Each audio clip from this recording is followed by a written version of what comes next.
So all these weird comments are popping up about me possibly being shadow banned on TikTok based off of my video on Andrew Tate, which basically said Andrew Tate's now losing money because the government of the UK is not going to, let him keep his money for tax evasion.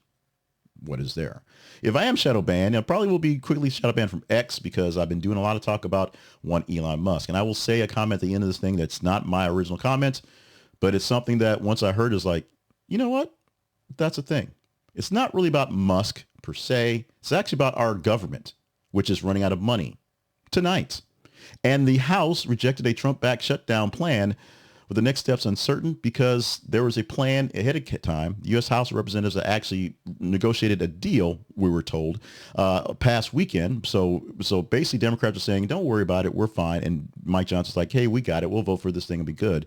And it may have gotten good, may not have been bad. But somewhere along the line, somewhere Sunday night, Elon Musk decided to take a look at this thing, and Vivek Ramaswamy decided to take a look at the thing, and they went back and forth on text, on phone calls with Mike Johnson saying this thing sucks, and then they told Trump about it. Then they told the world in some social media post. Then Trump decided to join in the process and say, I hate it. And then Vance said, I hate it as well. Do something different. Throw some things in there that no one's going to vote for and make it happen because I'm going to be president and you guys need to do what I want them to do. And it failed. And everyone's in a panic. Now, let's go down what initially was happening. The original plan was going to be a 3-month continuing resolution. They never actually balanced the budget and passed the thing. They just throw money at it. It was going to add $100 billion in extra disaster relief going forward. This new bill would do the same thing because disaster relief and things need to be taken care of. The people are still suffering in North Carolina and Florida from the last batch of hurricanes. But it's also going to suspend the debt limit for 2 years. That was the kicker that allowed it to fail. 174 for it, 235 against. There are a batch of Republican House members who won't vote for anything that's not a balanced budget. They just don't. And so while they're on the same team, they will literally tank the game because they're not going to Dairy Queen instead of Burger King. They will do that every single time. And you know it. They're the folks that got Kevin McCarthy bounced because he didn't do something they liked, and we see what happens with that one. Mike Johnson knew this, negotiated something ahead of time with Democrats that was more or less going to pass based on them. And then when the game got changed, because Trump changed it, Democrats were like, yeah, we're out. So it did not pass. Just like in Lord of the Rings, this did not pass. Now, the back and forth around what's happening is a couple things that are actually big in my mind. Number one, Donald Trump, the incoming president, is calling the shots. The current president is licking his wounds someplace, just trying to stay out of the limelight, doing whatever. He's got 30 days left in charge. He should be doing some in charge things. He's not. He's not talking to Johnson, although in theory he's talking to Johnson because these things have to be pulled together. He's not talking to Democrats and saying, hey, we need to figure something out, so find a compromise going forward. He's letting Trump trumpet things and do what he wants to do.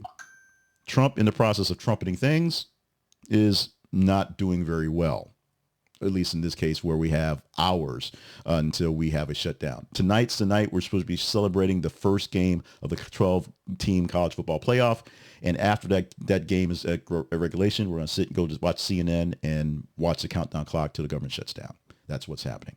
Now, Musk has a couple bits and pieces in there. Number one, there's a tail wagging the dog sort of scenario where Musk sort of says things and Trump sort of agrees with them. It seems like in the back end, as if Musk says it and Trump says, yeah, that's a great idea. Let's do this. As opposed to there's conversations back and forth. Then Musk is just the guy with the big mouth, just letting out the cat out of the bag. It seems like Musk is throwing all sorts of crazy stuff, which he is, out there, and Trump's going along with it because the people are populist and they want that to happen. Is President Musk what we should be dealing with, and Vice President Trump, and I guess whatever Vance would be? Who's actually in charge here? And with that said, business people are asking, who's in charge of Tesla?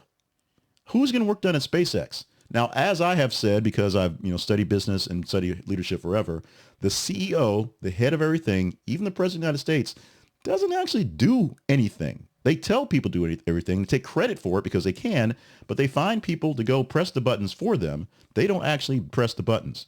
So Donald Trump is forcing Congress to make this thing happen for him because he will be president. Elon Musk didn't catch that rocket 2 weeks ago. He may have thrown the brick into the Cybertruck that broke the window, but he did not actually go through and, solder in all the pieces. Yes, the Michael Dell stories of him sitting down with his people and doing customer service calls once a year is great. But his one day of customer service calls basically just gives somebody a vacation. That's all it really matters to. It doesn't really do very much. Business people are wondering, if Musk is spending so much time running the government, who's running Tesla? Who's running SpaceX? Who's ignoring that boring company that has the big things that drill holes into places? Who's actually doing the work on the actual businesses?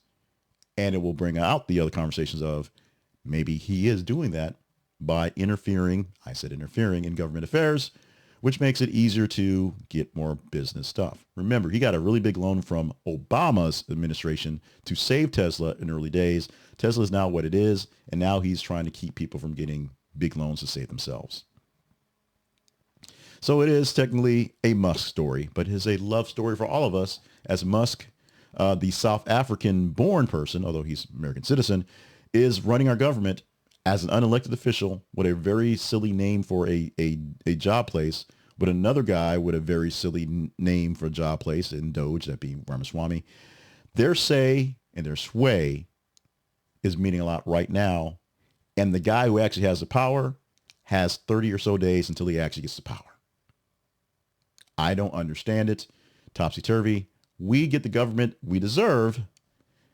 Unfortunately, it's extremely entertaining, which means it's not all that effective right now.